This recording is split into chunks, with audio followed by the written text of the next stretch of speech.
아들이 어머니를 묻었습니다. 2004년 봄, 일산의 한 저택에서 일어난 일이었죠. 그 금고를 연 사람은 강도가 아니라 아들이었고요.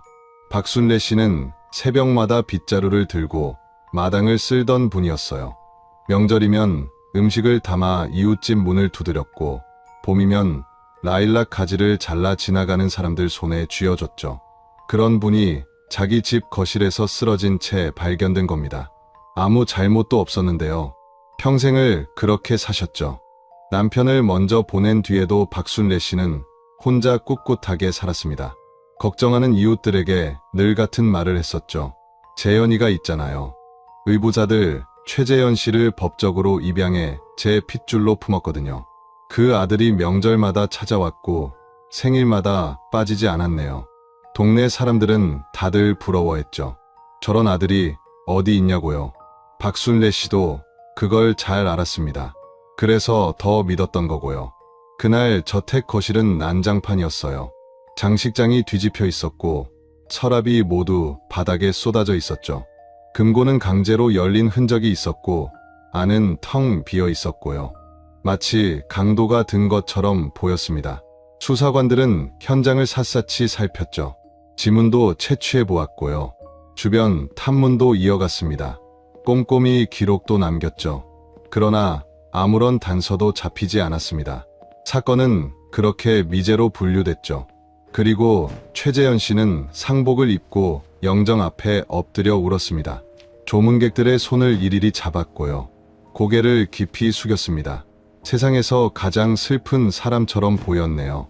가장 억울해야 할 사람은 거실 바닥에 쓰러진 채 발견된 박순례 씨였는데 정작 그녀의 이름을 부르며 우는 사람은 아무도 없었습니다. 그날 거실 한복판에는 산산조각난 괴종식의 파편이 흩어져 있었죠. 수사관들은 그것을 증거물 봉투에 담아 보관실 선반 위에 올려뒀고요. 16년 동안 아무도 그 봉투를 열지 않았습니다.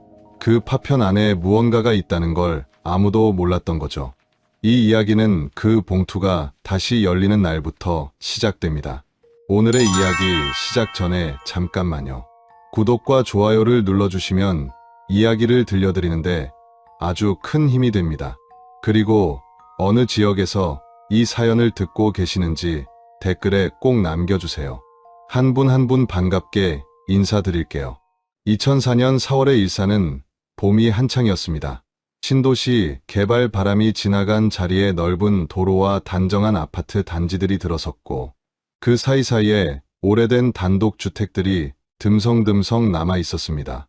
박순례 씨의 집은 그 단독주택 구역 안에서도 유독 눈에 띄는 곳이었어요. 2층짜리 붉은 벽돌 저택이었습니다. 마당 한쪽에는 라일락 나무가 있었고 봄이 되면 보라빛 꽃이 담장 너머로 넘쳐 흘렀습니다. 이웃 황 씨는 박순례 씨를 매일 아침 봤습니다. 새벽이면 어김없이 마당을 쓸고 대문 앞 골목까지 정리하는 사람이었습니다. 황 씨가 나중에 수사관에게 말했습니다. 그분이 빗자루 들고 나오시는 소리가 제 알람이었어요. 매일 그 소리 들으면서 하루 시작했거든요. 황 씨는 말을 잊지 못했습니다. 박순례 씨는 명절이면 음식을 담은 그릇을 들고 이웃집을 찾았습니다. 이웃이 아프다는 소식이 들리면 혼자 조용히 문을 두드렸습니다. 거창한 사람이 아니었습니다. 그냥 사는 내내 그렇게 살았던 사람이었어요. 남편구 최병수 씨가 세상을 떠난 뒤 박순례 씨는 혼자가 됐습니다. 걱정하는 이웃들에게 박 씨는 늘 같은 말을 했습니다. 재현이가 있잖아요. 걱정 마세요. 그 말이 입에 붙어 있었습니다. 의부자들 최재현 씨를 법적으로 입양한 뒤 박 씨는 그를 제 핏줄처럼 여겼습니다. 남편의 전처소생이었던 그 아이를 남편이 살아있을 때부터 살뜰히 챙겼고 남편이 떠난 뒤에도 그 마음을 거두지 않았습니다. 최재현 씨는 34살이었습니다. 서울에서 인테리어 관련 사업을 하고 있었고 명절이면 빠지지 않고 저택을 찾았습니다. 동네 사람들 눈에 최재현 씨는 더할 나위 없는 아들이었습니다. 그날 아침 이상한 낌새를 먼저 알아챈 건 황 씨였습니다. 새벽 빗자루 소리가 없었습니다. 오전이 지나도 대문 앞이 조용했고 반쯤 열린 대문이 그대로였습니다. 황 씨는 마당으로 들어섰습니다. 현관문이 열려 있었습니다. 안을 들여다봤습니다. 그리고 소리를 질렀습니다. 신고를 받고 출동한 김영사와 감식팀이 저택에 도착했을 때 거실은 형용하기 어려운 상태였습니다. 장식장이 완전히 뒤집혀 있었고 서랍이라는 서랍은 모두 바닥에 쏟아져 있었습니다. 벽에 걸려있던 궤종시계는 거실 한복판에 산산조각 나 있었어요. 박순례 씨는 소파 옆 바닥에 쓰러진 채였습니다. 감식팀은 현장을 나눠 맡았습니다. 당시 현장 감식에서 할 수 있는 건 명확했습니다. 눈에 보이는 표면 위의 지문을 채취하는 것, 족적을 확인하는 것, 현장 상태를 수기로 기록하고 사진을 찍는 것, 그게 전부였습니다. 팀원들은 현관 문 손잡이와 장식장 표면, 금고 주변, 창틀을 차례로 훑었습니다. 금고는 강제로 열린 흔적이 있었습니다. 잠금 장치 부분이 눌린 것처럼 변형돼 있었고 내부는 텅 비어 있었습니다. 현금과 통장, 인감이 모두 사라진 상태였어요. 김영사는 현장을 천천히 돌았습니다. 뒤집힌 장식장, 쏟아진 서랍, 깨진 시계, 열린 금고. 한 바퀴를 다 돌고 나서 그는 조용히 서 있었습니다. 뭔가 이상했습니다. 현장이 너무 고르게 흐트러져 있다는 느낌이었어요. 그 느낌을 수첩 한 귀퉁이에 적어뒀습니다. 느낌이라고 썼습니다. 강도가 든 집은 보통 선택적으로 흐트러집니다. 감나가는 것을 찾아 뒤지다 보면 어떤 서랍은 완전히 비워지고 어떤 서랍은 손도 안 댄 채로 남습니다. 그런데 이 집은 달랐습니다. 서랍이라는 서랍은 모두 열려 있었고 장식장도 전체가 뒤집혀 있었습니다. 마치 누군가 강도 현장을 머릿속으로 그려놓고 그대로 재현한 것 같았습니다. 최재현 씨에게 연락이 닿은 건 오전 중이었습니다. 전화를 받은 그는 목소리가 무너졌습니다. 서울에 있던 그는 1시간도 채 안 돼서 저택 앞에 나타났습니다. 검은 점퍼를 입고 왔습니다. 눈이 벌겋게 달아올라 있었어요. 김영사는 최재현 씨를 현장 밖에서 마주 앉았습니다. 파일을 펼치며 천천히 물었습니다. 어머니와 마지막으로 연락한 게 언제였습니까? 최재현 씨가 눈물을 훔치며 답했습니다. 이틀 전이요. 전화 통화했어요. 별다른 이야기는 없었고요. 김영사가 다시 물었습니다. 어머니, 주변에 원한 살 만한 사람이 있었습니까? 생각나지 않습니다. 어머니, 집에 현금이 많다는 걸 아는 사람이 있었습니까? 최재현 씨가 잠깐 멈췄습니다. 잘 모르겠습니다. 그 멈춤은 아주 짧았습니다. 눈 깜짝할 사이였어요. 그러나 김영사의 눈에는 포착이 됐습니다. 최재현 씨는 그 뒤로 눈물을 닦으며 말을 이었고 김영사는 더 캐지 않았습니다. 일단은 더 캐지 않았습니다. 수사팀은 인근 탐문에 나섰습니다. 박순례 씨 저택 인근 주민들을 한 명씩 찾아다녔습니다. 전날 밤 이상한 소리를 들었냐? 낯선 사람을 봤냐? 수상한 차량을 봤냐? 대부분의 주민들은 아무것도 못 봤다고 했습니다. 그런데 저택에서 두 집 건너 사는 노 씨가 달랐습니다. 70대 노인이었는데 수사관을 보자마자 먼저 말을 꺼냈습니다. 귀가 좀 어두워서 소리는 잘 못 들었는데요. 그날 저녁에 최 씨 아들 차 봤어요. 거기 자주 오는 검은 차 있잖아요. 그게 골목 들어오는 거 봤어요. 수사관이 바로 물었습니다. 저녁 몇 시쯤이었습니까? 노 씨가 고개를 저었습니다. 시계는 안 봤어요. 해가 아직 있을 때였어요. 금방 나가더만요. 확실히 금방 나갔어요. 수사팀은 이 진술을 기록했습니다. 최재현 씨는 이틀 전 전화 통화가 마지막이라고 했습니다. 그런데 사건 당일 저녁 그의 차로 보이는 차량이 골목에 들어왔다가 나갔다는 목격이 나왔습니다. 수사팀은 최재현 씨를 다시 불렀습니다. 최재현 씨는 당황하지 않았습니다. 자리에 앉자마자 오히려 스스로 먼저 말을 꺼냈습니다. 아, 맞다. 그날 어머니한테 잠깐 들렀어요. 갑자기 드리고 싶은 말씀이 생각나서요. 근데 초인종을 눌렀는데 안 받으셔서 그냥 왔어요. 별일 아닌 것 같아서 전화도 따로 안 했고요. 김영사가 눈을 들었습니다. 처음에는 이틀 전이 마지막이라고 하셨는데요. 최재현 씨가 눈물을 닦으며 답했습니다. 워낙 충격을 받아서요. 정신이 없었어요. 죄송합니다. 수사팀은 그 말을 적었습니다. 진술이 바뀌었습니다. 그러나 초인종을 누르고 응답이 없어 그냥 돌아갔다면 반박할 방법이 없었어요. 당시 그 골목 어디에도 카메라가 없었습니다.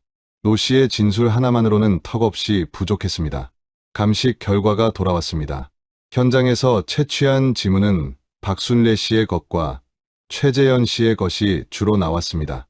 자주 드나들던 아들의 지문이 집 안에 있는 건 당연한 일이었어요. 외부 침입자로 보이는 제3자의 지문은 나오지 않았습니다. 강도가 들었다면 외부에서 들어온 누군가의 흔적이 있어야 했습니다. 현관 자물쇠에는 도구로 따낸 흔적이 없었습니다. 창문도 마찬가지였습니다. 침입 경로가 없었습니다. 박순례 씨가 스스로 문을 열어줬거나 열쇠를 가진 누군가가 들어온 것이거나 둘 중 하나였습니다. 최재현 씨는 어머니 집 열쇠를 갖고 있었습니다. 수사관이 물었습니다. 어머니, 집 열쇠가 있으십니까?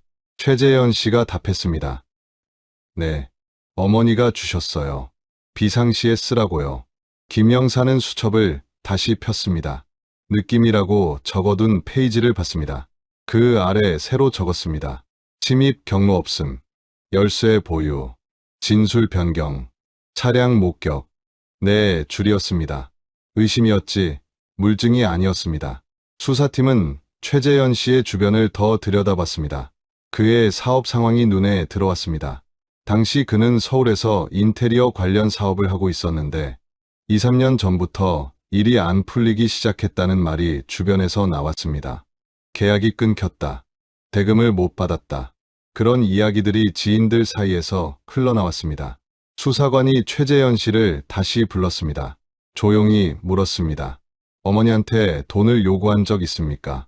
최재현 씨의 눈이 잠깐 흔들렸습니다. 그러나 목소리는 단호했습니다. 없습니다. 한 번도요. 수사관이 박 씨 주변 지인들을 차례로 만났습니다. 대부분은 모른다고 했습니다. 그런데 박순례 씨와 가장 오랫동안 가깝게 지냈다는 황 씨가 말을 하나 보탰습니다. 황 씨는 잠시 망설이다 입을 열었습니다. 작년에 재현 씨가 다녀간 날 순례 씨가 좀 힘들어 보였어요. 이유는 안 물었어요. 그냥 그랬어요. 수사관이 물었습니다. 평소와 달랐습니까? 황 씨가 고개를 끄덕였습니다. 네, 뭔가 무거워 보였어요. 오래 알았는데 그날은 달랐어요. 그것도 증거가 되지 못했습니다. 힘들어 보였다는 건 진술이지 물증이 아니었습니다. 수사팀이 쥔 건 의심을 지지하는 정황들 뿐이었습니다. 마지막 한 조각이 없었습니다. 국과수에서 최종 감식 결과가 돌아왔습니다. 사인은 둔기에 의한 두부 손상이었습니다. 범행에 사용된 도구는 현장에서 발견되지 않았습니다. 제3자 침입의 물증은 없다는 결론이었습니다. 보고서는 건조했습니다. 건조한 만큼 막막했어요. 발인 날 최재현 씨는 상복을 입고 맨 앞자리에 앉아 있었습니다. 조문객들에게 절을 받았습니다. 눈이 부어 있었습니다. 박순례 씨를 오래 알았던 사람들이 최재현 씨의 손을 잡으며 말했습니다. 어머니가 얼마나 자랑스러워 하셨는지 우리가 다 알아요. 최재현 씨가 고개를 숙이며 답했습니다. 고맙습니다. 목소리가 잠겨 있었습니다. 김영사는 멀리서 그 장면을 봤습니다. 형사들이 장례식장에 오는 건 습관이었습니다.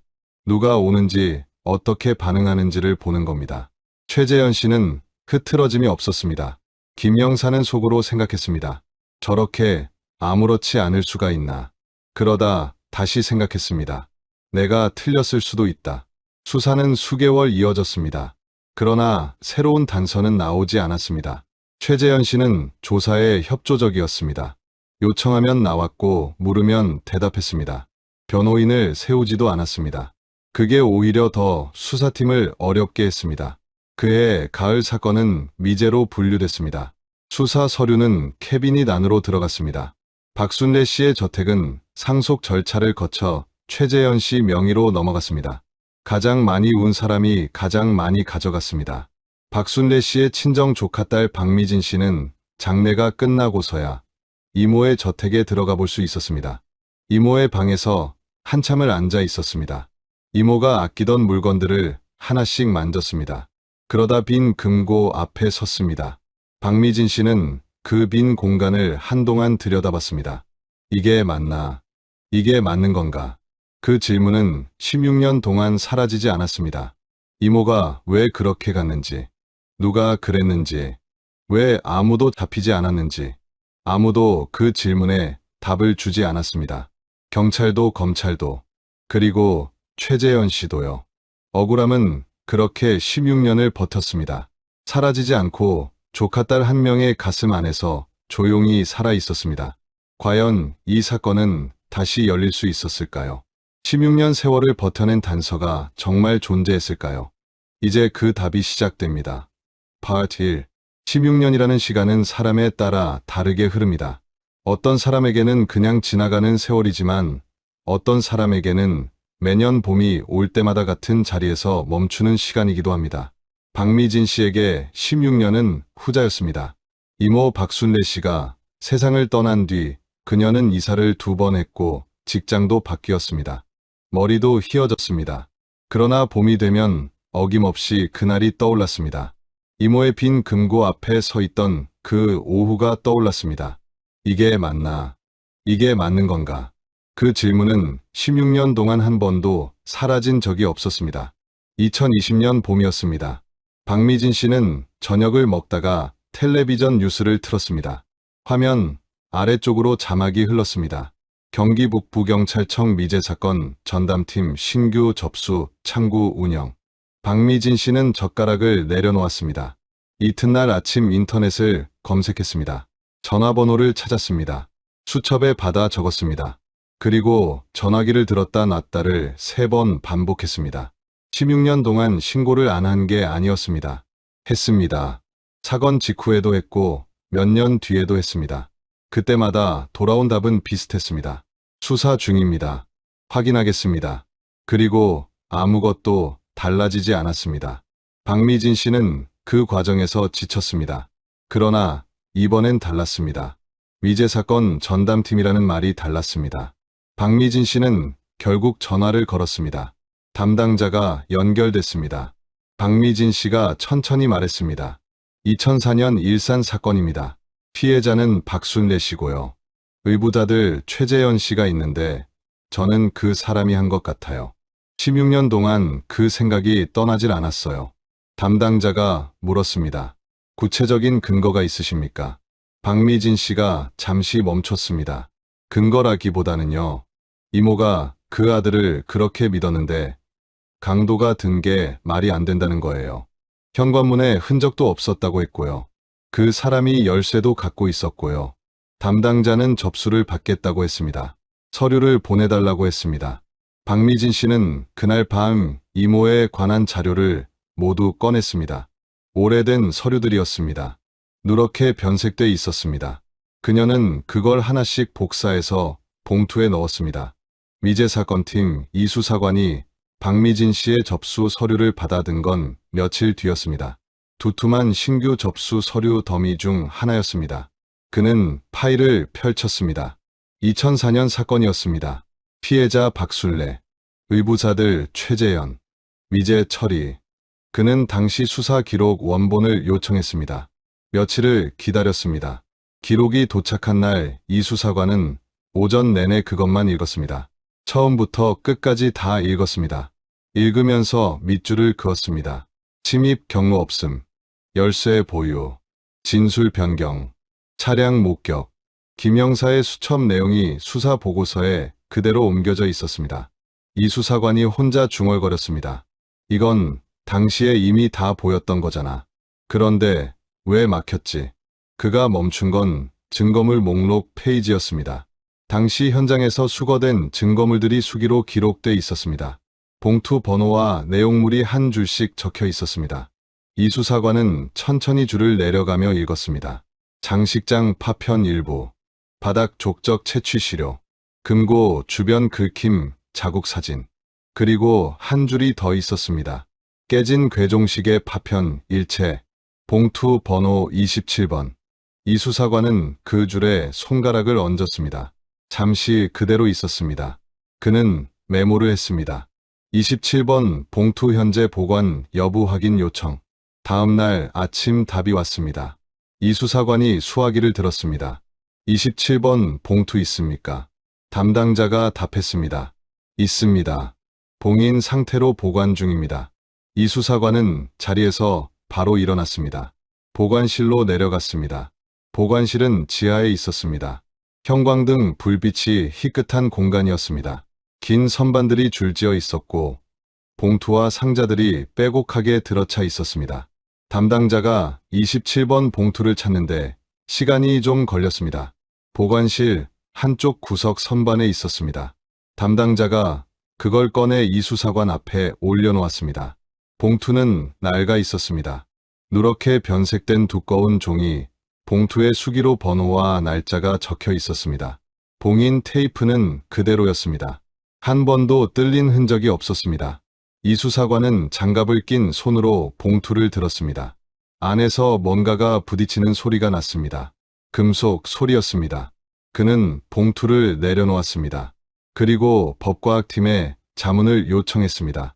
법과학팀 담당 감정관이 서류를 보고 잠시 생각했습니다. 이 수사관이 물었습니다. 16년 된 파편에서 유의미한 증거를 끌어낼 수 있겠습니까? 감정관이 답했습니다. 불가능하지 않습니다. 조건에 따라 다릅니다. 이 수사관이 몸을 앞으로 기울였습니다. 어떤 조건입니까? 감정관이 설명을 시작했습니다. 지문은 어렵습니다. 16년이면 표면에 남은 지문 성분은 대부분 기화하거나 산화했을 겁니다. 손가락에서 묻어나는 기름, 성분과 수분이 세월 앞에서 버티기 어렵습니다. 이 수사관이 물었습니다. DNA는요? 감정관이 고개를 들었습니다. DNA는 다릅니다. 조건이 맞으면 훨씬 오래 버팁니다. 핵심은 어떤 환경에 있었느냐입니다. 이 수사관이 말했습니다. 금속 구조물 내부라면요. 괴종식의 태엽 뭉치입니다. 감정관이 잠시 생각했습니다. 태엽 뭉치는 금속판이 겹겹이 맞물린 구조입니다. 금속과 금속 사이에 아주 좁은 홈들이 생깁니다. 그 홈 안에 생체 세포가 끼어 있었다면 이야기가 달라질 수 있습니다. 외기와 접촉하는 면적이 극히 제한되기 때문입니다. 산소가 적으면 세포 분해 속도가 현저히 느려집니다. 이 수사관이 다시 물었습니다. 거기다 봉인 봉투에 항온항습 보관실에 있었다면요. 감정관이 고개를 끄덕였습니다. 조건은 더 좋아집니다. 온도와 습도가 일정하게 유지된 환경은 세포 보존에 유리합니다. 이 수사관이 핵심을 물었습니다. PCR 증폭이 가능합니까? 감정관이 답했습니다. 해봐야 압니다. 그러나 해볼 가치는 충분히 있습니다. 이 수사관은 국과수에 정식 재감정을 의뢰했습니다. 봉투 전체를 넘겼습니다. 감정관들은 봉투를 개봉하면서 내용물을 하나씩 꺼내 목록을 작성했습니다. 유리 파편, 나무 테두리 조각, 그리고 금속 태엽 뭉치. 태엽은 서로 맞물린 채로 뭉쳐 있었습니다. 시계가 바닥으로 떨어지면서 내부 기어가 압착된 상태로 굳어버린 것이었습니다. 감정관은 태엽 뭉치를 조심스럽게 분리했습니다. 금속판 사이에 홈들이 드러났습니다. 육안으로는 아무것도 보이지 않았습니다. 감정관이 특수 채취 도구를 집어들었습니다. 아주 가는 도구였습니다. 홈 안쪽을 조심스럽게 긁어냈습니다.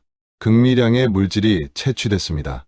감정관은 그걸 PCR 증폭 튜브에 옮겼습니다. 튜브 뚜껑을 닫았습니다. 이제 기다리는 일만 남았습니다. 이 수사관은 결과가 나오는 며칠 동안 최재현 씨의 현재 상황을 파악했습니다. 그는 서울 외곽에서 작은 사무실을 운영하고 있었습니다. 박순례 씨의 저택을 처분한 돈으로 재기를 했다고 주변에서 말했습니다. 사업이 나쁘지 않다고 했습니다. 16년 동안 조용히 살았습니다. 아무 일도 없었던 것처럼 살았습니다. 국과수에서 전화가 왔습니다. 이 수사관이 수화기를 들었습니다. 감정관이 말했습니다. 증폭 성공했습니다. STR 분석 결과가 나왔습니다. 이 수사관은 숨을 멈췄습니다. 확실합니까? 네. 데이터베이스 대조를 위한 비교 시료가 필요합니다. 대조 대상자 시료를 보내주시면 바로 진행하겠습니다. 최재현 씨를 불러야 했습니다. 이 수사관은 참고인 자격으로 연락을 넣었습니다. 오래된 사건을 재검토하는 중입니다. 확인할 사항이 있어서요. 협조 부탁드립니다. 최재현 씨가 답했습니다. 알겠습니다. 언제로 할까요? 16년 전처럼 협조적이었습니다. 이 수사관은 최재현 씨를 마주 앉았습니다. 34살이었던 그는 이제 50살이었습니다. 머리에 흰 것이 섞여 있었습니다. 표정은 담담했습니다. 이 수사관이 절차를 설명했습니다. 오래된 사건 재검토 과정에서 현장 증거물을 재분석하고 있습니다. 현장에 자주 드나들었던 분이시니 참고 비교 시료가 필요합니다. 구강 세포 채취에 동의해 주시겠습니까? 최재현 씨가 잠깐 이 수사관을 봤습니다. 그러다 고개를 끄덕였습니다. 네, 하세요. 채취가 끝나고 최재현 씨가 자리에서 일어나며 물었습니다. 결과가 나오면 알려주시나요? 이 수사관이 답했습니다. 필요하면 다시 연락드리겠습니다. 치료가 국과수로 넘어갔습니다. 며칠이 지났습니다. 전화가 울렸습니다. 이 수사관이 수화기를 들었습니다. 감정관의 목소리가 들렸습니다. 태엽 뭉치 내부에서 채취된 DNA와 최재현 씨의 DNA가 일치합니다. 이 수사관은 보고서를 받아들었습니다. 맨 아래 결론 칸에 한 줄이 적혀 있었습니다. 동일인 판정. 이 수사관은 보고서를 책상에 내려놓았습니다. 잠시 아무것도 하지 않았습니다. 16년이었습니다. 그 파편은 16년 동안 봉인 봉투 안에서 그 사실을 담고 있었습니다. 아무도 열어보지 않았을 뿐이었습니다. 최재현 씨는 정식 피의자로 전환된 뒤 변호인을 선임했습니다. 그리고 조사실에 앉아 이 수사관을 마주봤습니다. 표정이 없었습니다. 이 수사관이 먼저 말했습니다. 태엽 뭉치 내부에서 DNA가 나왔습니다. 최재현 씨 것과 일치합니다. 최재현 씨가 천천히 입을 열었습니다. 저는 그날 어머니 집에 들렀습니다. 초인종을 눌렀는데 안 받으셔서 그냥 왔어요. 시계는 손도 안 댔습니다. 이 수사관이 말했습니다. 태엽 뭉치 내부는 일상적인 방문으로 접촉이 될 수 없는 부위입니다. 시계를 손으로 집어 힘을 가해 던지는 행위 없이는 그 좁은 금속 홈 안에 상피세포가 들어갈 수 없습니다. 최재현 씨가 눈을 들었습니다. 제가 자주 드나들던 집입니다. DNA가 어딘가에 묻어 있을 수 있는 거 아닙니까? 이 수사관이 말했습니다. 태엽 뭉치 내부홈은 시계를 움켜쥐고 바닥으로 내리찍는 행위 없이는 세포가 전달되지 않습니다. 거실 탁자 위에 놓인 시계를 스치거나 먼지를 닦는 수준으로는 불가능합니다. 최재현 씨는 대답하지 않았습니다. 변호인이 끼어들었습니다. 이 부분은 법정에서 다투겠습니다. 며칠 뒤 변호인 측에서 정식 의견서를 제출했습니다. 내용은 날카로웠습니다. 16년간 보관된 증거물의 오염 가능성을 배제할 수 없다. 봉인 테이프의 훼손 여부는 외관 확인만으로는 불충분하다. 항원항습 보관 기록이 연속적으로 유지됐는지 입증 자료가 없다. 국과수 감정 절차에서 시료, 이전 과정의 연속성 문서가 미비하다. 수사팀은 긴장했습니다. 변호인이 틀린 말을 한 게 아니었습니다. 오래된 증거일수록 보관 연속성 입증이 약점이 됩니다. 만약 이 DNA 증거가 법원에서 효력을 잃는다면 수사팀이 쥔 건 다시 16년 전 정황뿐이었습니다. 이 수사관은 보관실로 다시 내려갔습니다. 수기 보관 대장을 처음부터 펼쳤습니다. 27번 봉투에 입고 기록이 2004년 날짜로 적혀 있었습니다. 그 뒤로 해당 봉투에 열람 기록이 있는지 한 줄씩 확인했습니다. 없었습니다. 단 한 차례도 없었습니다. 입고된 이후 이 수사관이 꺼내기 전까지 그 봉투는 한 번도 열람된 적이 없었습니다. 다음으로 봉인 테이프를 법과학팀에 의뢰했습니다. 테이프 접착면의 섬유 조직을 현미경으로 분석했습니다. 결과가 나왔습니다. 담당자가 보고했습니다. 단절 패턴 없습니다. 한 번도 열리지 않은 상태입니다. 마지막으로 보관실 항원항습 유지 기록을 찾았습니다. 청사 보관실 설비 업체에 연락해 과거 점검 이력을 요청했습니다. 며칠이 걸렸습니다. 자료가 도착했습니다. 연도별로 정기 점검 기록이 존재했습니다. 단절된 구간이 없었습니다. 이 수사관은 세 가지를 묶어서 법원에 제출했습니다. 수기 보관 대장 열람 기록 전무, 봉인 테이프 단절 패턴 없음, 항원항습 점검 이력 연속. 법원은 증거 능력을 인정했습니다. 그러나 최재현 씨는 여전히 부인하고 있었습니다. 증거 능력이 인정됐다는 소식을 들은 뒤 접견실에서 변호인을 마주한 그는 차분했습니다. 변호인이 물었습니다. 어떻게 하시겠습니까? 최재현 씨가 낮은 목소리로 답했습니다. DNA가 나온 건 인정합니다. 그러나 DNA 하나로 살인을 증명할 수 있습니까? 시계를 제가 던졌다는 걸 어떻게 증명합니까? 끝까지 갑니다. 그는 어디까지 인정하고 어디서 버텨야 하는지를 계산하고 있었습니다. 16년 동안 조용히 살아온 사람처럼 법정에서도 조용히 버틸 작정이었습니다. 이 수사관은 그 소식을 전해 들으며 자리에 앉아 있었습니다. DNA가 있었습니다. 침입 경로가 없었습니다. 열쇠가 있었습니다. 진술이 바뀌었습니다. 차량 목격이 있었습니다. 그런데도 최재현 씨는 버티고 있었습니다. 그 논리를 무너뜨리려면 한 가지가 더 필요했습니다. 그날 밤 최재현 씨가 그 집 안에 있었다는 것을 직접 입증하는 무언가가 있어야 했습니다. 과연 그것이 존재했을까요? 16년 전 박순례 씨가 스스로 남긴 것이 있었을까요? 증거 능력이 인정됐다는 소식이 나왔을 때 최재현 씨 측 변호인은 곧바로 다른 카드를 꺼냈습니다. 이번엔 증거가 아니라 시간을 문제 삼았습니다. 변호인이 검사실 앞에서 말했습니다. 2004년 범행입니다. 벌써 16년이 지났습니다. 공소시효 문제를 짚어봐야 합니다. 법정 밖에서 이 말을 전해들은 사람들은 순간 멈칫했습니다. 16년이면 시효가 지난 것 아닌가. 그렇게 생각하는 것이 자연스러운 반응이었습니다. 그러나 여기서 하나씩 따져볼 필요가 있었습니다. 먼저 원칙부터입니다. 2004년 당시 형사소송법 기준으로 살인죄의 공소시효는 25년이었습니다. 2004년에 발생한 사건이라면 2029년까지는 기소가 가능한 것이었습니다. 2020년에 재수사가 시작됐으니 25년 기준으로 따져도 아직 시효가 남아 있었습니다. 변호인의 카드는 이 지점에서 이미 힘을 잃었습니다. 그런데 여기서 더 중요한 법이 하나 있습니다. 태완이법입니다. 정식 명칭은 형사소송법 제253조입니다. 2006년 대구에서 발생한 어린이 실종살인 사건의 피해자 이름에서 따온 법입니다. 그 사건이 공소시효 만료로 처벌이 어려워질 수 있다는 사실이 알려지면서 국민 청원이 이어졌고 2015년 8월 마침내 법이 바뀌었습니다. 핵심 내용은 단 하나입니다. 사람을 살해한 죄에 대해서는 공소시효를 적용하지 않는다. 그러면 이 법이 2004년 사건에도 적용될 수 있을까요?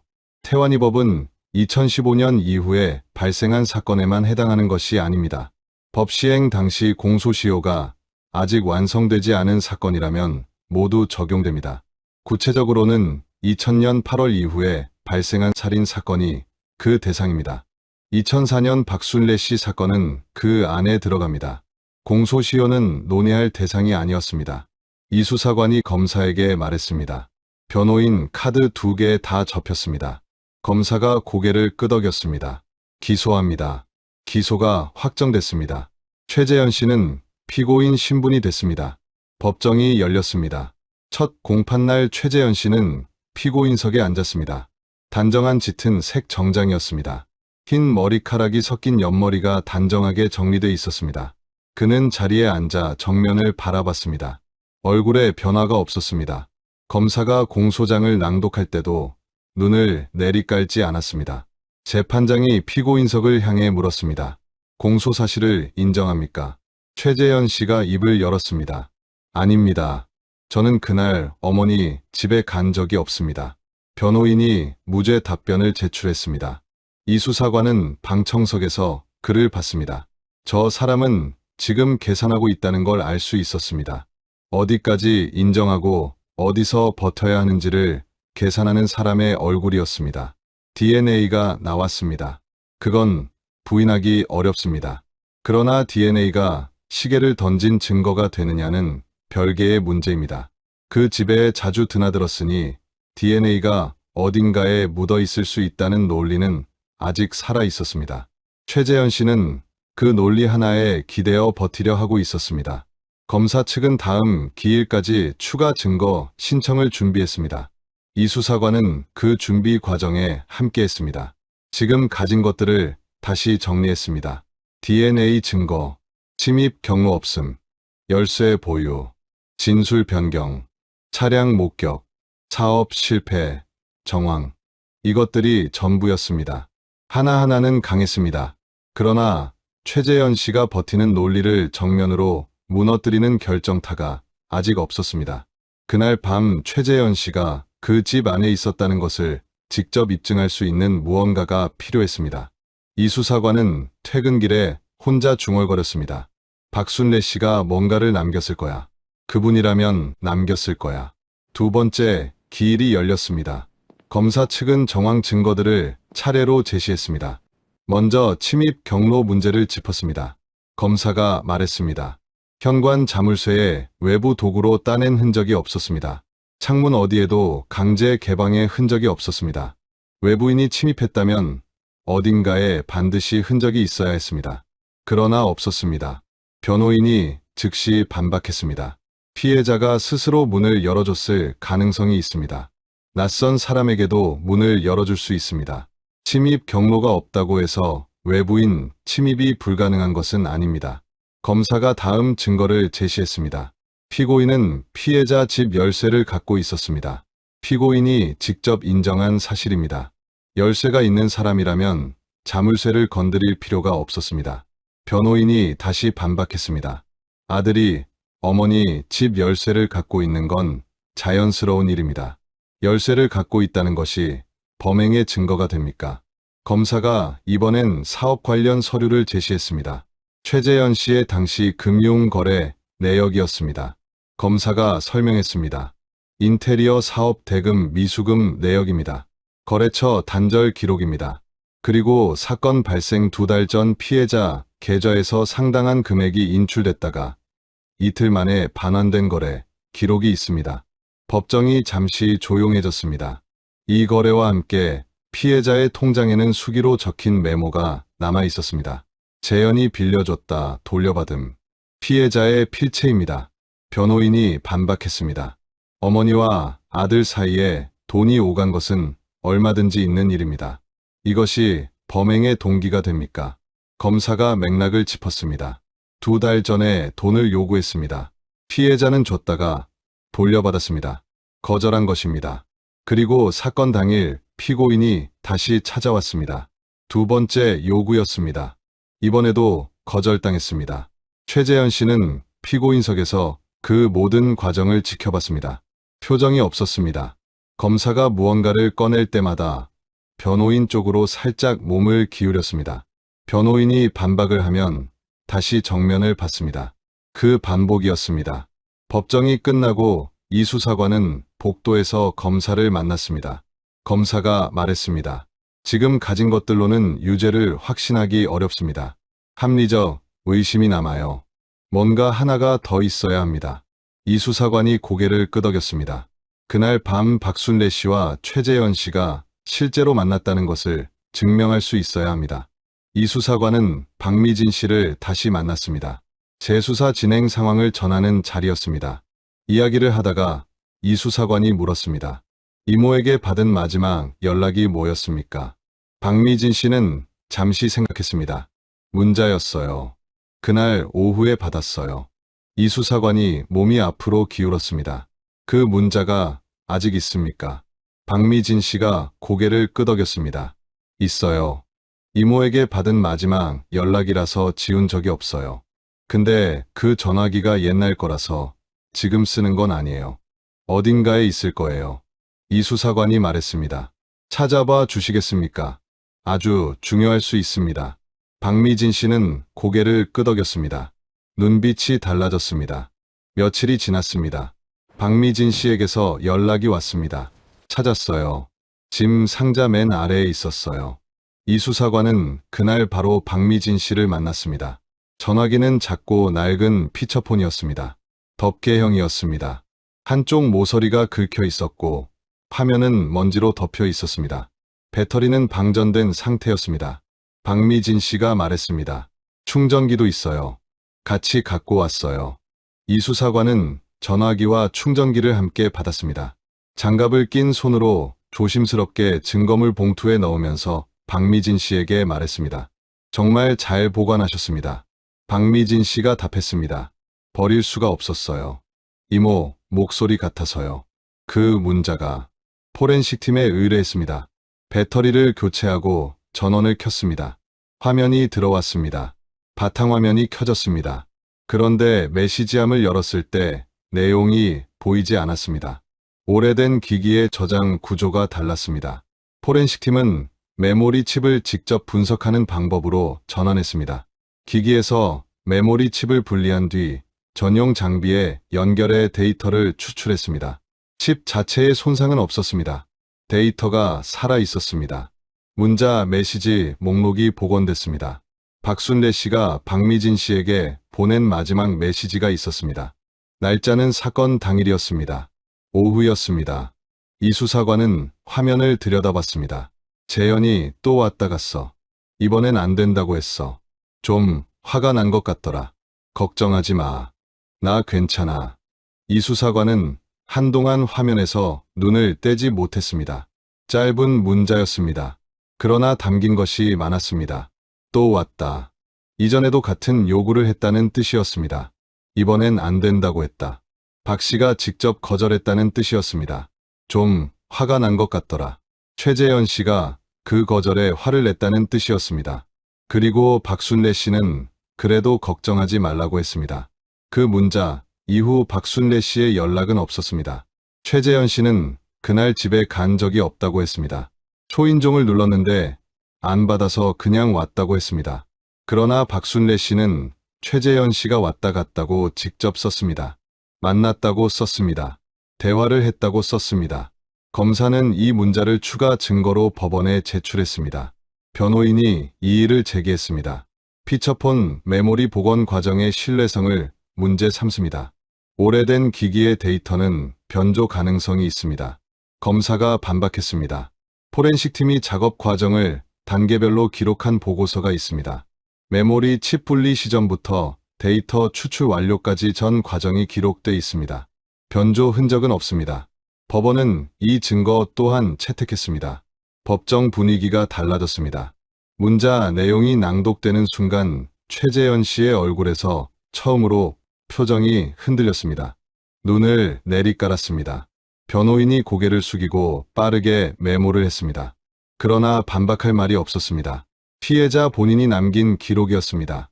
죽기 직전 자신이 받은 상황을 조카딸에게 알린 메시지였습니다. 재판부는 심리를 마쳤습니다. 선고 기일이 지정됐습니다. 선고가 열리는 날 법정에는 사람이 많았습니다. 박미진 씨는 방청석 앞쪽에 앉았습니다. 손을 무릎 위에 얹고 있었습니다. 손이 떨리고 있었습니다. 황 씨도 왔습니다. 이웃들이 왔습니다. 오래전 박순례 씨의 라일락 향기를 기억하는 사람들이었습니다. 재판장이 주문을 읽었습니다. 피고인 최재현을 무기징역에 처한다. 피고인이 불법으로 취득한 피해자의 재산 일체를 몰수한다. 선고가 끝난 뒤 법정이 조용했습니다. 최재현 씨는 법정 경위에게 이끌려 피고인석에서 일어났습니다. 박미진 씨는 그 뒷모습을 봤습니다. 손에 힘이 들어갔습니다. 그러다 천천히 풀렸습니다. 눈물이 났습니다. 소리는 내지 않았습니다. 박순례 씨는 봄마다 라일락을 가꾸던 사람이었습니다. 손수 심은 나무에서 꽃가지를 잘라 이웃에게 나눠주던 사람이었습니다. 가장 믿었던 사람에게 걱정하지 말라는 말을 남기고 그날 오후를 마지막으로 세상을 떠났습니다. 박미진 씨는 법정 문을 나서면서 하늘을 봤습니다.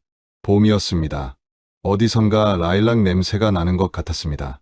실제로 나는 건지 기억이 불러낸 건지 알 수 없었습니다. 그저 이모 생각이 났습니다. 걱정하지 마. 나 괜찮아. 그 문자가 머릿속에서 다시 울렸습니다. 박미진 씨는 그 자리에 잠시 서 있었습니다. 봄바람이 지나갔습니다. 걱정하지 마. 나 괜찮아. 그 말을 마지막으로 남긴 사람이 있었습니다. 그리고 그 말을 16년 동안 지우지 못한 사람도 있었습니다. 박미진 씨가 낡은 피처폰을 버리지 않은 건 이유가 있어서가 아니었습니다. 그냥 못 버렸습니다. 이모에게 받은 마지막 연락이 거기 있었으니까요. 그 못 버림이 결국 이 사건을 끝냈습니다. 여러분은 오늘 이 이야기를 들으시면서 어떤 마음이 드셨나요? 댓글에 한 말씀만 남겨주세요. 어느 지역에서 듣고 계신지도 함께 남겨주시면 한 분 한 분 반갑게 인사드리겠습니다. 구독과 좋아요는 이런 이야기를 계속 찾아서 전해드리는데 정말 큰 힘이 됩니다. 오늘도 끝까지 함께 해주셔서 고맙습니다. 2019년 5월 14일 오전 9시 용산구 한남동 신축 아파트 조경공사 현장에서 인부들이 경악하며 삽질을 멈췄습니다. 늙은 느티나무를 뽑아내던 중이었어요. 뿌리가 깊게 박혀 있어서 포크레인까지 동원했는데 나무가 뽑히면서 흙더미 사이로 뭔가 하얀 게 올라왔습니다. 처음엔 돌인 줄 알았대요. 그런데 가까이 다가간 인부가 비명을 질렀습니다. 사람 뼈였거든요. 경찰이 출동했고 국과수 감식반이 투입됐습니다. 백골 상태의 유골이었어요. 그런데 이상한 건 뼈 옆에 붙어있던 물건이었습니다. 플라스틱 인감 도장이었어요. 나무 뿌리가 도장을 감싸고 자라면서 마치 호박 속 곤충처럼 완벽하게 보존돼 있었습니다.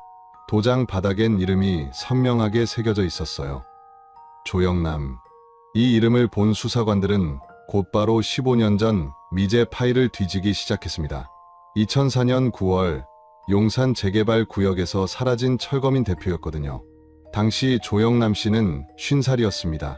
재개발 반대 철거민들의 대표였죠. 조합 측이 제시한 보상금에 끝까지 반대하던 사람이었어요. 그런데 어느 날 갑자기 사라졌습니다. 조합 측은 이렇게 말했어요. 조영남 씨가 보상금 합의를 보고 떠났다고요. 실제로 조영남 씨 통장엔 7천만 원이 입금돼 있었습니다. 가족들은 믿을 수 없었습니다. 조영남 씨 아내 박순자 씨는 남편이 절대 혼자 도장을 가지고 다니지 않았다고 했어요. 중요한 도장은 항상 집금고에 보관했대요. 그런데 그 도장이 15년 만에 나무 뿌리 속에서 나온 겁니다. 당시 수사는 미궁에 빠졌습니다. 통장 입금 내역이 명확했거든요. CCTV도 없던 시절이었고 목격자도 없었습니다. 사건은 그렇게 종결됐어요. 하지만 15년이 지난 지금 그 자리에 세워진 아파트 화단에서 진실이 올라왔습니다. 과연 조영남 씨에게 무슨 일이 있었던 걸까요? 왜 도장이 뼈와 함께 묻혀 있었던 걸까요? 여러분, 지금부터 함께 범인을 추적해 보시죠. 오늘의 이야기 시작 전에 잠깐만요. 구독과 좋아요를 눌러주시면 이야기를 들려드리는데 아주 큰 힘이 됩니다. 그리고 어느 지역에서 이 사연을 듣고 계시는지 댓글에 꼭 남겨주세요. 한 분 한 분 반갑게 인사드릴게요. 2004년 9월 7일 용산경찰서에 실종 신고가 들어왔습니다. 신고자는 박순자 씨였어요. 남편 조영남 씨가 사흘째 집에 돌아오지 않는다는 내용이었습니다. 담당 형사 김동욱 경위가 박순자 씨를 만났어요. 남편분이 마지막으로 집을 나간 게 언제죠? 박순자 씨는 떨리는 목소리로 답했습니다. 9월 4일 토요일 아침이었어요. 8시 반쯤 집을 나갔어요. 그날도 조합 사무실에 간다고 하더라고요. 주말에도 조합 일을 보셨나요? 네. 요즘 보상금 문제로 매일 조합하고 싸우고 있었거든요. 주말도 없이 나갔어요. 박순자 씨 눈가가 붉어졌습니다. 우리 남편은 절대 연락 없이 이렇게 오래 안 들어온 적이 없어요. 핸드폰도 꺼져 있고 아무리 전화해도 안 받아요. 김경위가 수첩에 뭔가를 적으며 물었어요. 혹시 최근에 남편분이 평소와 다른 행동을 하셨나요? 예를 들어 누구한테 위협을 받는다거나 돈 문제로 고민하신다거나요. 박순자 씨가 고개를 저었습니다. 아니요. 그냥 조합하고 보상금 문제로 싸우는 것 말곤 없었어요. 그것도 원래 하던 일이었고요. 위협 같은 건 없었어요. 남편분 사업은 어떠셨어요? 철물점 하는데 장사가 나쁘지 않았어요. 빚도 없고요. 오히려 이번 재개발로 보상금 제대로 받으면 새 가게 낼 생각이었거든요. 김경희는 조영남 씨에 대한 기본 정보를 확인했습니다. 조영남 씨는 50살이었어요. 용산 재개발 구역에서 25년째 철물점을 운영하고 있었습니다. 박순자 씨와 결혼한 지 22년, 아들 하나, 딸 하나를 뒀어요. 아들은 대학생이었고 딸은 고등학생이었습니다. 그리고 조영남 씨는 재개발 반대 철거민 대표를 맡고 있었어요. 남편분이 철거민 대표를 맡은 지는 얼마나 됐나요? 한 1년쯤 됐어요. 작년 가을쯤 주민들이 남편한테 대표를 맡아달라고 해서요. 힘든 일 아니었나요? 박순자 씨가 한숨을 쉬었습니다. 힘들죠. 조합하고 매일 싸워야 하니까요. 근데 우리 남편은 원래 정의감이 강한 사람이에요. 주민들이 억울하게 당하는 걸 못 참더라고요. 김경희는 재개발 현황에 대해서도 물었습니다. 보상금 협상이 얼마나 진행됐나요? 지지부진했어요. 조합 측은 평당 500만 원을 고집했고 우리는 최소 700만 원은 받아야 한다고 했거든요. 이미 6개월째 평행선이었어요. 남편분이 마지막으로 조합 사무실에 간 게 9월 4일 토요일이었죠.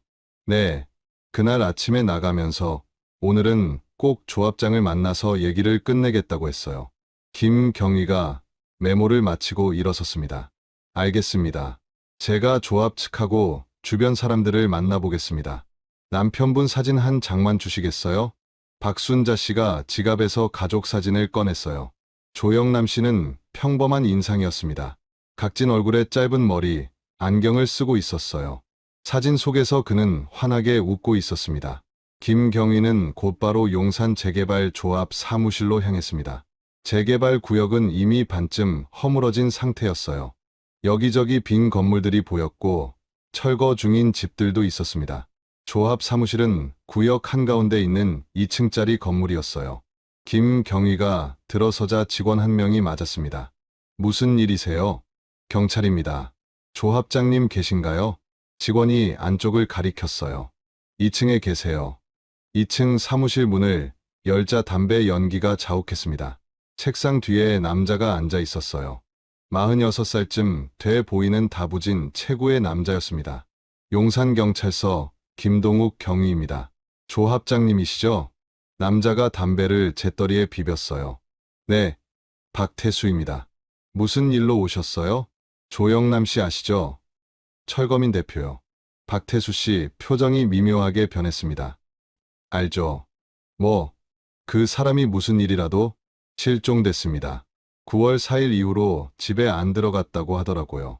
박태수 씨가 눈썹을 치켜 올렸어요. 실종이요? 그거 참. 마지막으로 조영남 씨를 본 게 언제죠? 박태수 씨가 잠깐 생각하는 듯 했습니다. 9월 4일 토요일이었을 거예요. 그날 오전에 여기 사무실에 들렀었거든요. 몇 시쯤이었나요? 10시쯤?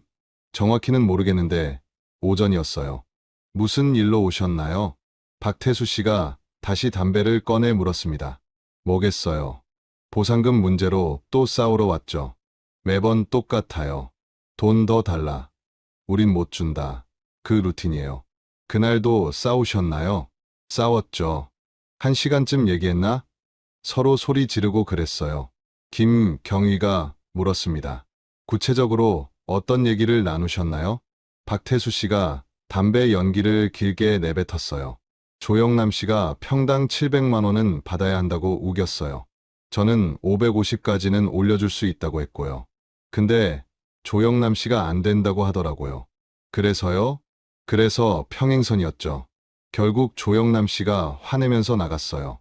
이렇게 안 되면 법적으로 가겠다 이런 소리 하면서요. 나갈 때 조영남 씨 상태가 어땠나요? 박태수 씨가 어깨를 으쓱했습니다. 화나 있었죠. 근데 원래 그런 사람이에요. 약간 다혈질이랄까요. 흥분을 잘해요. 김경희는 조합 사무실 직원들도 만났습니다. 총무 김철호 씨가 가장 자세한 증언을 했어요. 32살 조합에서 용역 관리를 맡고 있었습니다. 9월 4일 토요일에 조영남 씨가 왔었나요? 네, 왔어요. 10시 좀 넘어서였을 거예요. 그때 무슨 일이 있었죠? 김철호 씨가 말했습니다. 조합장님이랑 사무실에서 둘이 얘기했어요. 문이 닫혀 있었는데 소리가 밖까지 들렸어요. 둘 다 목소리가 컸거든요. 무슨 얘기였나요? 정확히는 못 들었는데요. 보상금 액수 가지고 싸우는 것 같았어요. 조영남 씨가 이건 말도 안 된다, 이런 소리를 계속했어요. 얼마나 있다가 나갔나요? 1시간쯤? 11시 좀 넘어서 나간 것 같아요. 나갈 때 표정이 어땠나요? 김철호 씨가 잠깐 생각했어요. 화가 나 있었어요. 문을 쾅 닫고 나가더라고요. 조합장님도 짜증난 표정으로 담배 피우고 있었고요. 김경희는 조합 사무실 주변을 더 돌아봤습니다. 하지만 9월 4일 오전 이후로 조영남 씨를 본 사람은 없었어요. 김경희는 조영남 씨가 살던 동네로 갔습니다. 재개발 구역 끝자락에 아직 철거되지 않은 건물들이 몇 채 남아 있었어요. 조영남 씨 철물점은 그중 한 곳이었습니다. 가게 문은 닫혀 있었어요. 박순자 씨가 열쇠를 가지고 와서 문을 열어줬습니다. 남편이 사라진 뒤로 가게 문을 안 열었어요. 가게 안은 정리돼 있었습니다. 공구들이 선반에 가지런히 놓여 있었고 장부도 책상 위에 펼쳐져 있었어요. 김경희가 장부를 훑어봤습니다. 사업은 괜찮았던 것 같네요. 네, 이 동네에서 25년 했으니까요. 단골도 많았고 장사는 잘 됐어요. 김경희는 가게 주변 상인들도 만났습니다. 바로 옆 슈퍼 주인 정미숙 씨가 조영남 씨를 잘 알고 있었어요. 조영남 씨요? 좋은 분이에요. 성실하고 정직하죠. 저희 남편이랑 친하게 지냈어요. 9월 4일에 보셨나요? 정미숙 씨가 고개를 끄덕였습니다. 봤어요. 그날 오후였어요. 김경희가 몸을 앞으로 기울였어요. 오후요? 몇 시쯤이었나요? 3시쯤 됐을 거예요. 저희 가게 앞 지나가시더라고요. 어디로 가시는 것 같았나요? 글쎄요. 급하게 어디 가는 것 같았어요. 걸음이 빨랐거든요. 혼자였나요? 네, 혼자였어요. 김경희가 물었습니다. 표정이나 상태가 어땠나요? 정미숙 씨가 잠깐 생각했어요. 뭔가 안 좋아 보였어요. 인상을 찌푸리고 있었거든요. 제가 인사를 했는데도 못 들은 것 같았어요. 화가 나 있는 것처럼 보였나요? 그런 것 같기도 하고요. 아니면 뭔가 걱정이 있는 것처럼도 보였어요. 표정이 어두웠거든요. 김경희는 메모를 했습니다. 9월 4일 오전 11시쯤 조합 사무실에서 나왔고 오후 3시쯤 슈퍼 앞에서 목격됐다. 그 사이 4시간 조영남 씨는 어디에 있었을까요? 김경희는 재개발 구역을 샅샅이 뒤졌습니다. 식당 주인들, 편의점 주인, 다방 주인, 이발소 주인을 일일이 만났어요. 하지만 아무도 조영남 씨를 보지 못했습니다. 그날 오후에는 못 봤어요. 저희 가게엔 안 오셨는데요. 김경희는 조영남 씨와 가까웠던 철거민들도 만났습니다. 오성진 씨는 조영남 씨와 함께 철거민 대표 일을 하던 사람이었어요. 조영남 씨랑 마지막으로 언제 만나셨어요? 9월 3일 금요일 저녁이었어요. 같이 회의했거든요. 무슨 회의였나요? 오성진 씨가 답했습니다. 주민들이랑 앞으로 어떻게 할지 의논했어요. 조합 측이 평당 500만 원을 고집하니까 우리도 강경하게 나가자는 얘기를 했죠. 조영남 씨가 뭐라고 하셨나요? 끝까지 싸우자고 했어요. 주민들 권리를 지켜야 한다고요. 법적으로라도 가자고 했어요. 그때 조영남 씨 상태가 어땠나요? 평소랑 똑같았어요. 의욕적이었고 우리가 이길 수 있다고 자신감도 있었어요. 김경희가 물었습니다. 혹시 조영남 씨가 돈 문제로 고민하는 것 같지는 않았나요? 오성진 씨가 고개를 저었습니다. 전혀요. 조영남 씨는 철물점 장사가 잘 됐어요. 빚도 없었고요. 오히려 이번 재개발로 보상금 제대로 받으면 새 가게 크게 낼 거라고 했어요. 개인적으로 급하게 돈 쓸 일은 없었나요? 없었어요. 조영남 씨는 검소한 사람이에요. 술도 안 하고 담배도 안 해요. 도박 같은 것도 절대 안 하고요. 김경희는 다른 철거민들한테도 같은 질문을 했습니다. 다들 비슷한 대답이었어요. 조영남 씨는 믿을 만한 사람이에요. 절대 우리를 배신할 사람이 아니에요. 뭔가 잘못된 거예요. 조영남 씨가 혼자 도망갈 리가 없어요. 김경희는 조영남 씨 핸드폰 통화 기록도 확인했습니다. 마지막 통화는 9월 4일 오전 9시였어요. 박순자 씨한테 전화한 게 마지막이었습니다. 그 이후로는 통화 기록이 없었어요. 핸드폰도 꺼진 상태였습니다. 김경희는 은행에도 협조를 요청했습니다. 조영남 씨 통장 거래 내역을 조회했어요. 그런데 이상한 게 나왔습니다. 9월 5일 일요일 조영남 씨 통장에 7천만 원이 입금돼 있었어요. 입금자는 용산재개발조합이었습니다. 김경희는 즉시 조합 사무실로 달려갔습니다. 김경희가 박태수 씨 사무실 문을 벌컥 열었어요. 조합장님, 9월 5일에 조영남 씨 통장으로 7천만 원을 입금하셨죠? 박태수 씨가 담배를 피우며 천천히 고개를 끄덕였습니다. 네, 맞아요. 왜 입금하신 겁니까? 보상금 합의금이에요. 김경희는 놀라서 물었어요.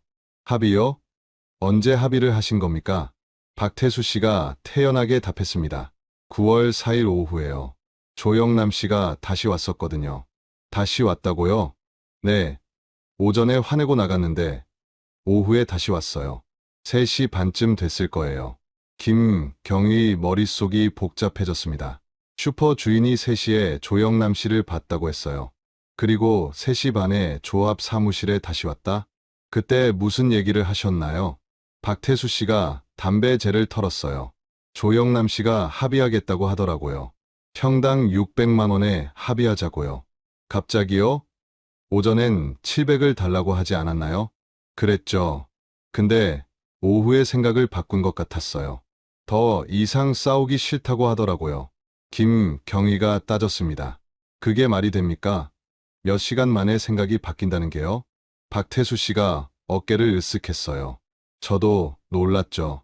근데 조영남 씨가 지쳐 보이더라고요. 오래 싸우는 것도 힘들었을 거 아니에요. 그래서 합의서 쓰고 도장 찍었어요. 도장을요? 네, 조영남 씨가 직접 가지고 왔어요. 주머니에서 꺼내서 합의서에 찍더라고요. 박태수 씨가 서류철을 뒤져서 종이 한 장을 꺼냈습니다. 보상금 합의서였어요. 조영남이라는 이름 옆에 빨간 인감 도장이 선명하게 찍혀 있었습니다. 김경희가 합의서를 자세히 봤어요. 날짜는 9월 4일, 보상 금액은 6,500만 원으로 돼 있었습니다. 왜 7천만 원을 입금하셨나요? 합의서엔 6,500만 원인데요. 박태수 씨가 설명했습니다. 이자 개념이에요. 입금이 하루 늦어져서 500만 원 더 드린 거예요. 조영남 씨가 그 자리에서 뭐라고 하셨나요? 별로 말이 없었어요. 그냥 합의서 쓰고 도장 찍고 나갔어요. 김경희가 물었습니다. 조합 직원 중에 그 장면을 본 사람이 있나요? 김철호 총무가 옆에 있었어요. 불러드릴까요? 김철호 씨가 들어왔습니다. 9월 4일 오후에 조영남 씨가 다시 왔었나요? 김철호 씨가 고개를 끄덕였어요. 네, 왔어요. 3시 반쯤이었을 거예요. 그때 무슨 일이 있었죠? 조합장님하고 사무실에서 1시간쯤 얘기했어요. 저는 밖에서 서류 정리하고 있었는데 큰 소리는 안 들렸어요. 조용히 얘기하는 것 같았어요. 그러고 나서요? 4시 반쯤 문이 열리더니 조영남 씨가 나오더라고요. 조합장님이 저한테 합의서 준비하라고 해서 서류 가져갔어요. 조영남 씨가 직접 도장을 찍었나요? 네, 제 앞에서 찍었어요. 주머니에서 도장 꺼내서 합의서에 꾹 눌렀어요. 김경희가 물었습니다. 그때 조영남 씨 표정이 어땠나요? 김철호 씨가 잠깐 생각했어요. 좀 지쳐 보였어요. 근데 화는 안 나 있는 것 같았어요. 오히려 좀 허탈한 표정, 그런 느낌이었어요. 말은 많이 안 하셨나요? 네, 거의 안 하셨어요. 그냥 묵묵히 도장 찍고 나가셨어요. 어느 방향으로 가셨나요? 재개발 구역 쪽으로 걸어가시더라고요. 집으로 가시는 줄 알았어요. 김경희는 다시 박순자 씨를 만났습니다. 경찰서 조사실에서였어요. 남편분이 9월 4일 오후에 조합하고 합의를 하셨대요. 박순자 씨 얼굴이 하얗게 질렸습니다. 그럴 리가 없어요. 조합 측에서 합의서를 보여줬어요. 남편분 도장이 찍혀 있었고요. 그게 말이 안 된다니까요. 박순자 씨 목소리가 떨렸어요. 우리 남편은 절대 그렇게 안 해요. 9월 3일 저녁에도 끝까지 싸우겠다고 했어요. 하루 만에 생각이 바뀔 사람이 아니에요. 김경희가 조심스럽게 물었습니다. 혹시 남편분이 개인적으로 급하게 돈이 필요하진 않았을까요? 아니에요. 우리 집 형편이 어려운 것도 아니고 빚도 없어요. 왜 갑자기 돈이 필요해요? 박순자 씨가 눈물을 닦았어요. 그리고 더 이상한 게 있어요. 뭔데요? 남편이 도장을 가지고 갔다는 거요. 우리 남편은 절대 인감 도장을 가지고 다니지 않아요. 김경희가 자세를 고쳐 앉았습니다. 그게 무슨 말씀이세요? 박순자 씨가 설명했어요. 우리 남편은 중요한 도장은 절대 몸에 지니고 다니지 않았어요. 은행 갈 때도 제가 집 금고에서 꺼내서 챙겨줬거든요. 남편이 직접 금고를 연 적이 거의 없어요. 그럼 9월 4일에 금고에서 도장을 꺼냈나요? 아니요, 안 꺼냈어요. 제가 확인했어요. 김경희가 물었습니다. 그럼 지금 금고에 도장이 있나요? 박순자 씨가 고개를 저었어요. 없어요. 그게 이상하다니까요. 분명히 금고에 있었는데 지금은 없어요. 남편분 말고 금고를 열 수 있는 사람이 있나요? 저랑 남편분이에요. 비밀번호도 우리 둘만 알아요. 김경희는 다시 조합 사무실로 갔습니다. 박태수 씨한테 물었어요. 조영남 씨가 도장을 어떻게 가지고 왔다고 하셨죠? 주머니에서 꺼냈어요. 확실히 보셨나요? 박태수 씨가 약간 짜증난 표정으로 답했습니다. 당연하죠. 제 눈앞에서 꺼내서 찍었는데요. 조영남 씨 부인이 남편은 도장을 절대 가지고 다니지 않았다고 하던데요. 그건 제가 어떻게 알아요? 그날은 가지고 왔으니까 찍었겠죠. 김경희는 더 이상 물어볼 게 없었습니다. 합의서에 도장이 찍혀 있고 통장에 돈이 입금돼 있었어요. 증인도 있었습니다. 박태수 조합장과 김철호 총무 둘 다 조영남 씨가 직접 도장을 찍는 걸 봤다고 했어요. 김경희는 지방 경찰서들한테도 협조 요청을 했습니다. 조영남 씨가 돈을 받고 어디론가 떠났을 가능성을 염두에 둔 거였어요. 전국 경찰서에 조영남 씨 사진을 돌렸습니다. 하지만 어디서도 조영남 씨는 나타나지 않았어요. 기차역, 버스터미널, 고속도로 휴게소, 숙박업소, 어디에도 조영남 씨 흔적은 없었습니다. 신용카드 사용 내역도 9월 4일 이후로는 없었어요. 핸드폰도 계속 꺼진 상태였습니다. 김경희는 재개발 구역을 다시 뒤졌습니다. 혹시 조영남 씨가 사고를 당한 건 아닐까 싶어서였어요. 빈 건물들, 철거 현장, 공사장을 일일이 확인했습니다. 하지만 아무것도 나오지 않았어요. 한 달이 지났습니다. 박순자 씨는 매일 경찰서에 전화했어요. 우리 남편 찾아주세요. 제발 부탁드려요. 김경희도 최선을 다했지만 더 이상 단서가 나오지 않았습니다. 2달이 지나고 석 달이 지났어요. 철거민들도 하나둘 보상금을 받고 떠나기 시작했습니다. 조영남 씨 없이도 협상은 진행됐어요. 결국 평당 650만 원 선에서 합의가 이루어졌습니다. 재개발 구역은 점점 텅 비어갔어요. 2005년 3월 김경희는 상부에 보고서를 올렸습니다. 조영남 실종 사건, 보상금 수령 후 자발적 이탈로 추정. 박순자 씨한테 이 결과를 알렸을 때 그녀는 울음을 터뜨렸어요. 아니에요. 우리 남편은 절대 그런 사람이 아니에요.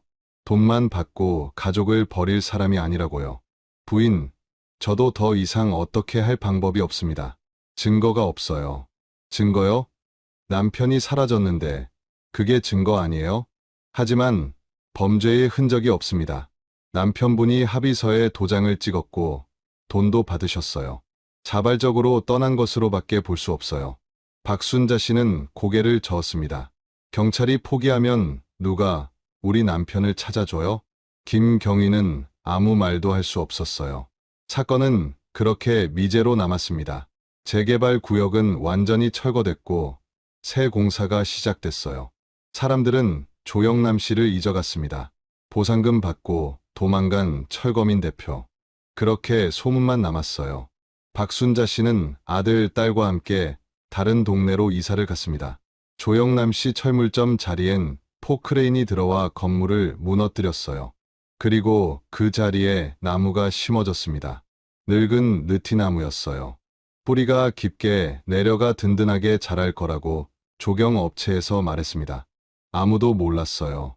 그 나무 뿌리 아래에 무엇이 묻혀 있는지를요. 15년이 흘렀습니다. 그 자리엔 반짝이는 새 아파트가 들어섰어요. 입주민들은 행복하게 살았습니다. 아파트 화단에 심어진 느티나무는 무럭무럭 자랐어요. 하지만 2019년 5월 나무를 옮기기 위해 뿌리를 파냈을 때 15년 동안 숨겨졌던 진실이 마침내 세상 밖으로 나왔습니다. 15년 동안 아무도 몰랐습니다.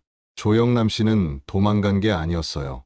그는 단 한 발짝도 그곳을 떠나지 못했던 겁니다. 통장에 입금된 7천만 원, 합의서에 찍힌 도장, 완벽해 보였던 그 증거들 뒤에 숨겨진 진실은 과연 무엇이었을까요? 여러분, 2019년 나무 뿌리 속에서 발견된 인감도장이 마침내 입을 열기 시작합니다. 2019년 5월 14일 국과수 감식반이 용산 아파트 화단에서 발견된 유골을 수습했습니다. 백골 상태였어요.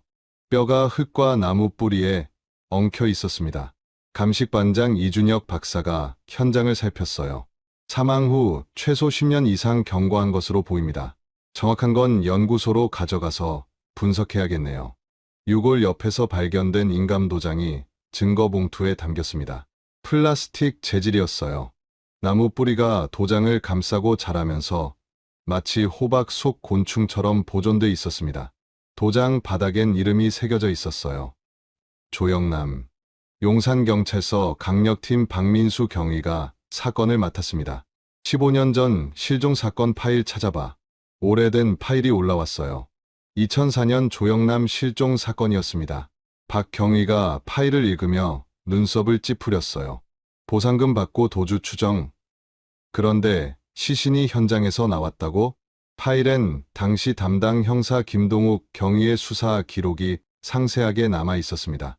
박 경위는 국과수에 신원 확인을 의뢰했어요.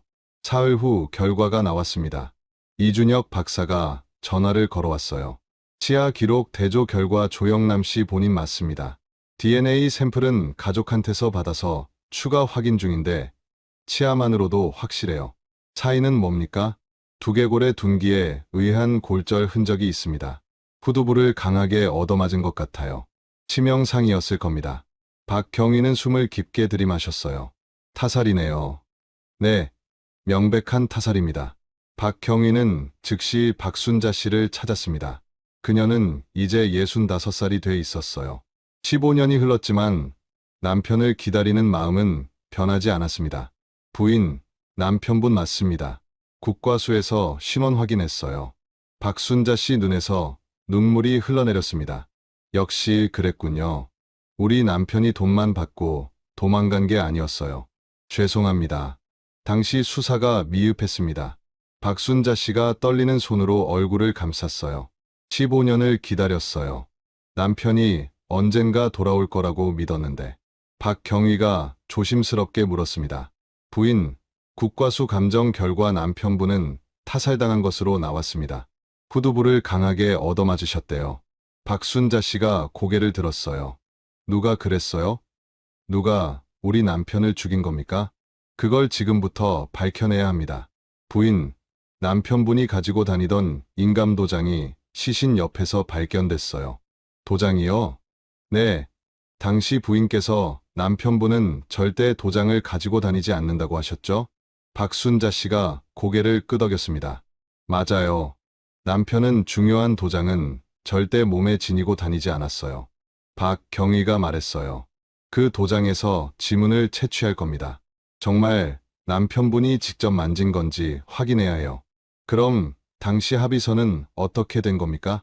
그것도 다시 조사하겠습니다. 박경희는 국과수에 도장 지문 감식을 의뢰했습니다.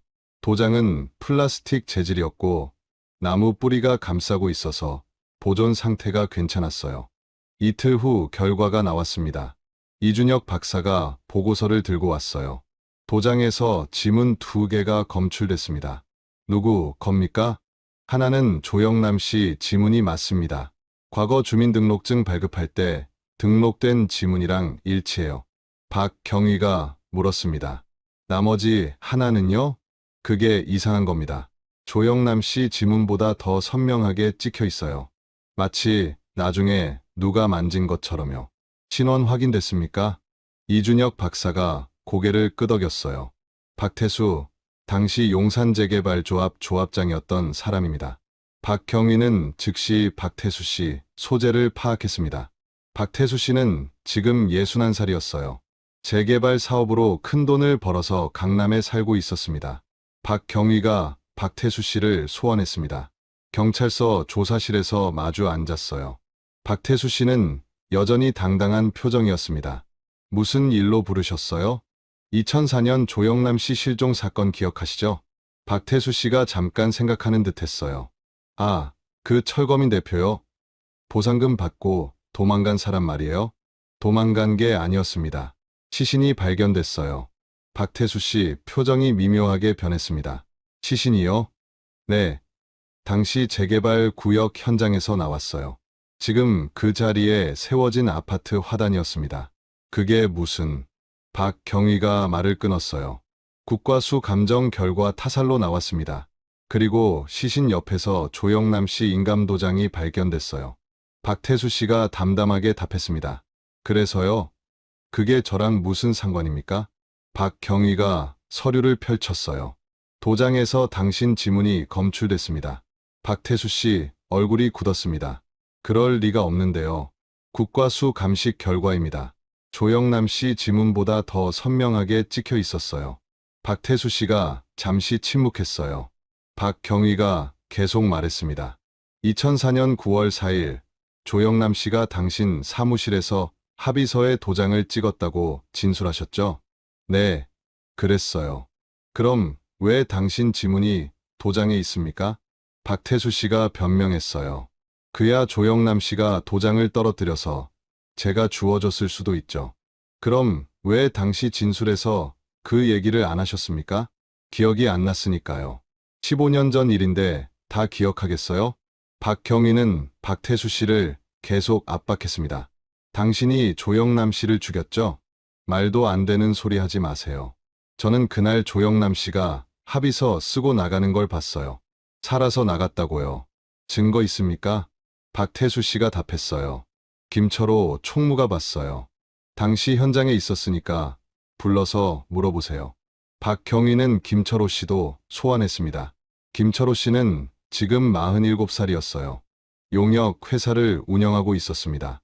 조사실에 들어온 김철호 씨는 긴장한 표정이었어요. 무슨 일로 부르셨어요? 2004년 조영남 씨 실종 사건 기억하시죠? 김철호 씨가 고개를 끄덕였습니다. 네, 기억해요. 보상금 받고 도망간 사람이잖아요. 도망간 게 아니었습니다. 타살당했어요. 시신이 재개발 현장에서 발견됐습니다. 김철호 씨 얼굴이 창백해졌어요. 뭐라고요? 당신 9월 4일 오후에 조영남 씨가 조합 사무실에 왔을 때 현장에 있었죠? 네, 있었어요. 조영남 씨가 합의서에 도장 찍는 걸 봤다고 진술했는데요. 김철호 씨가 답했습니다. 맞아요. 제 눈앞에서 찍었어요. 박경희가 물었어요. 정확히 어떻게 됐습니까? 처음부터 끝까지 말씀해 보세요. 김철호 씨가 기억을 더듬었습니다. 조영남 씨가 오후 3시 반쯤 사무실에 왔어요. 조합장님이랑 안쪽 방에서 1시간쯤 얘기했고요. 뭘 얘기했는지 들었나요? 아니요. 문이 닫혀 있어서 잘 안 들렸어요. 근데 큰 소리는 안 났어요. 조용히 대화하는 것 같았어요. 그 다음은요? 4시 반쯤 문이 열렸어요. 조합장님이 저한테 합의서 가져오라고 했어요. 그래서요? 김철호 씨가 계속 말했어요. 합의서를 가져갔어요. 조영남 씨가 서류를 보더니 주머니에서 도장을 꺼냈어요. 박경희가 끼어들었습니다. 잠깐만요. 조영남 씨가 직접 주머니에서 꺼냈다고요? 네, 그랬어요. 확실합니까? 김철호 씨가 잠시 망설였어요. 그게 정확히는 뭡니까? 김철호 씨 목소리가 떨렸습니다. 사실 제가 정확히 못 봤어요. 조합장님이 서류 들고 계셨고 조영남 씨가 뭔가 했는데 도장이 서류에 찍혔어요. 누가 도장을 잡고 있었습니까? 그건 잘 모르겠어요. 박경위가 테이블을 쳤어요. 왜 당시엔 조영남 씨가 직접 찍었다고 진술했습니까? 김철호 씨가 당황했습니다. 조합장님이 그렇게 말하라고 했어요. 뭐라고요? 조합장님이 나중에 저한테 조영남 씨가 직접 도장 찍은 걸로 말하라고 했어요. 그래야 나중에 문제가 안 생긴다고요. 박경위가 노트북을 돌렸어요. 화면엔 국과수 감정서가 떠 있었습니다. 도장에서 박태수 씨 지문이 검출됐습니다. 조영남 씨 지문보다 더 선명하게요. 김철호 씨가 말했어요. 그럼 조합장님이 도장을 만졌다는 거잖아요. 당신은 그날 뭘 봤습니까? 정확히 말하세요. 김철호 씨가 한참을 망설이다 입을 열었어요. 조합장님이 서류를 들고 계셨어요. 그리고 조영남 씨 쪽으로 몸을 기울이더니 뭔가 했어요. 그때 제가 정확히 못 봤는데 도장이 찍혔어요. 조영남 씨는 뭐 하고 있었습니까? 그냥 앉아 있었어요. 표정이 멍한 것 같았어요. 박경위가 물었습니다. 조영남 씨 상태가 이상하지 않았나요? 김철호 씨가 고개를 끄덕였어요. 이상했어요. 말도 거의 안 하고 그냥 멍하니 앉아만 있었어요. 혹시 다친 것 같지는 않았나요? 김철호 씨가 생각했습니다. 글쎄요. 정확히는 모르겠는데요. 움직임이 좀 느렸던 것 같아요. 박경위가 다그쳤어요. 그날 조영남 씨한테 무슨 일이 있었습니까? 당신 알고 있죠? 김철호 씨가 손을 떨었습니다. 저는 몰라요. 정말 몰라요. 거짓말하지 마세요. 당신도 공범 아닙니까? 아니에요. 저는 그냥 조합장님 시키는 대로 했을 뿐이에요. 박경위가 책상을 쾅 쳤습니다. 시키는 대로 뭘 했습니까? 김철호 씨가 울먹이기 시작했어요. 저는 정말 몰랐어요. 조합장님이 그렇게까지 할 줄은. 뭘 몰랐다는 겁니까? 김철호 씨가 고개를 떨궜습니다. 조영남 씨를 죽일 줄은 몰랐어요. 조사실이 조용해졌습니다. 박경위가 조심스럽게 물었어요. 처음부터 얘기하세요. 9월 4일에 정확히 뭐가 있었습니까? 김철호 씨가 떨리는 목소리로 말하기 시작했습니다. 그날 오전에 조영남 씨가 조합 사무실에 왔어요. 조합장님이랑 싸우고 나갔죠. 그 다음은요? 조합장님이 화가 많이 나 있었어요. 저한테 조영남을 어떻게든 처리해야 한다고 했어요. 처리라니요? 김철호 씨가 답했습니다. 협상을 끝내야 한다고요. 조영남 때문에 공사가 계속 지연되고 있었거든요. 조합장님은 손해가 엄청났어요. 그래서요? 조합장님이 저한테 용역 애들 몇 명 데리고 조영남을 만나라고 했어요. 박경위가 물었어요. 용역이요? 무슨 용역입니까? 김철호 씨가 고개를 숙였습니다. 철거 용역이요. 저희가 관리하던 사람들이에요. 조영남 씨를 만나서 뭘 하라고 했습니까? 협박하라고 했어요. 합의하지 않으면 가만 안 둔다고. 박경위가 다그쳤습니다. 그래서 만났습니까? 김철호 씨가 고개를 끄덕였어요. 네. 오후 3시쯤 조영남 씨를 만났어요. 슈퍼 근처에서요. 그 다음은요? 김철호 씨가 말을 더듬었습니다. 용역 애들이 조영남 씨를 둘러쌌어요. 합의하라고 협박했죠. 근데 조영남 씨가 절대 안 한다고 버텼어요. 그래서요? 용역 애들이 좀 거칠게 나갔어요. 밀치고 때리고. 박경위가 물었습니다. 얼마나 때렸습니까? 김철호 씨가 눈을 감았어요. 많이는 아니에요. 근데 한 놈이 뒤에서 몽둥이로 머리를 한 대 쳤어요. 머리를요? 네, 후두부를요. 조영남 씨가 그 자리에서 쓰러졌어요. 박경위는 숨을 깊게 들이마셨습니다. 조영남 씨가 쓰러진 다음엔 어떻게 됐습니까? 김철호 씨가 떨리는 목소리로 답했어요. 용역 애들이 당황했어요. 저도 당황했고요. 조영남 씨가 움직이지 않았거든요. 죽었습니까? 모르겠어요. 호흡이 있는지 확인도 못했어요. 조합장님한테 전화했죠. 박태수 씨한테요? 김철호 씨가 고개를 끄덕였습니다. 네, 조합장님이 직접 오셨어요. 10분도 안 걸렸어요. 박태수 씨가 뭐라고 했습니까? 조합장님이 조영남 씨 상태를 확인하더니 이미 죽었다고 했어요. 박경희가 물었습니다. 그래서요? 김철호 씨가 눈물을 흘렸어요. 조합장님이 차에 싣고 가자고 했어요. 재개발 구역으로요. 시신을요? 네. 용역 애들이랑 같이 조영남 씨를 차에 실었어요. 조합 사무실 뒤에 주차된 승합차였어요. 그 다음은요? 김철호 씨가 계속 말했습니다. 재개발 구역으로 갔어요. 아직 철거 안 된 건물 뒤쪽이었어요. 거기에 땅을 파고 묻었어요. 누가 묻었습니까? 용역 애들이요. 조합장님이 시켰어요. 박경희가 물었어요. 그럼 도장은요? 조영남 씨 인감 도장은 어떻게 된 겁니까? 김철호 씨가 답했습니다. 조합장님이 조영남 씨 주머니를 뒤졌어요. 지갑이랑 핸드폰을 꺼냈는데 도장도 있더라고요. 조영남 씨가 도장을 가지고 있었다는 겁니까? 아니요. 조합장님이 나중에 말했어요. 조영남 씨 집 금고에서 미리 가져왔다고요. 박경희가 놀랐습니다. 박태수 씨가 조영남 씨 집에 침입한 겁니까? 김철호 씨가 고개를 저었어요. 정확히는 모르겠어요. 근데 조합장님이 도장을 가지고 있었어요. 그걸로 합의서를 만들 거라고 했어요. 그래서 조영남 씨를 사무실로 데려간 겁니까? 아니요. 조영남 씨는 이미 죽었어요. 그냥 저보고 합의서에 조영남 씨가 직접 도장 찍은 걸로 진술하라고 했어요. 박경희가 정리했습니다. 그러니까 박태수 씨가 미리 조영남 씨 도장을 훔쳐놨고 조영남 씨를 죽인 다음에 그 도장으로 합의서를 위조한 겁니까? 김철호 씨가 고개를 끄덕였어요. 네, 그런 것 같아요. 왜 도장을 시신이랑 같이 묻었습니까? 조합장님이 증거를 없애야 한다고 했어요. 도장도 같이 묻으라고요. 박경희가 물었습니다. 그럼 통장에 입금된 7천만 원은요? 김철호 씨가 답했어요. 조합장님이 입금했어요. 조영남 씨가 합의하고 돈 받아서 도망간 것처럼 꾸미려고요. 당신은 그냥 시키는 대로 한 겁니까? 김철호 씨가 울었습니다. 저도 무서웠어요. 조합장님이 저보고 입 다물고 있으라고 했어요. 안 그러면 나도 같이 죽는다고요. 박경희는 김철호 씨 진술을 모두 기록했습니다.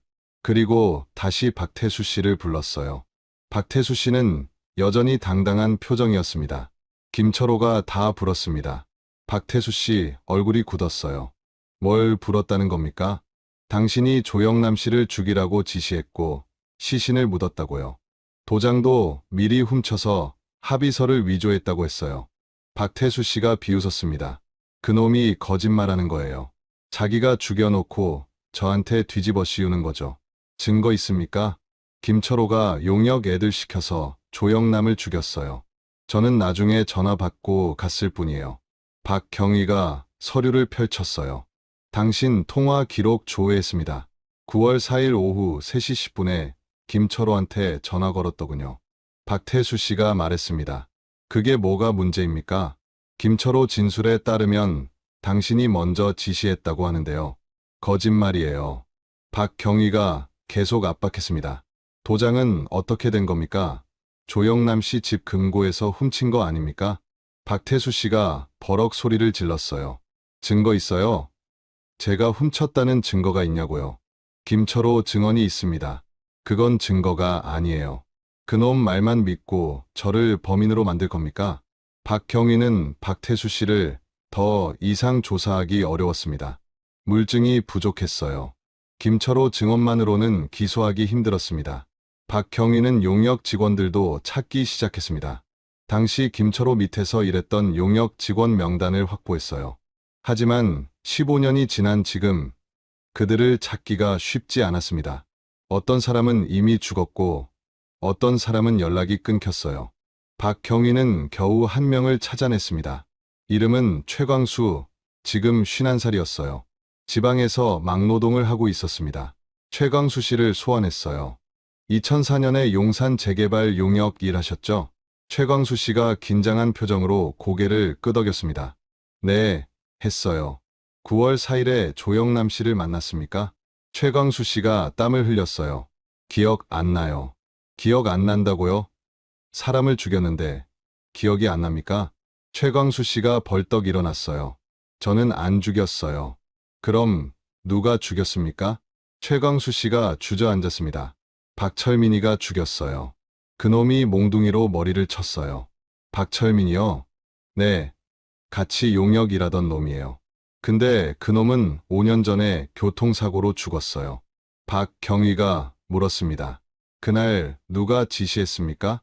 최광수 씨가 답했어요. 김철호 총무가 지시했어요. 조영남을 협박하라고요. 박태수 조합장은요? 조합장님은 나중에 왔어요.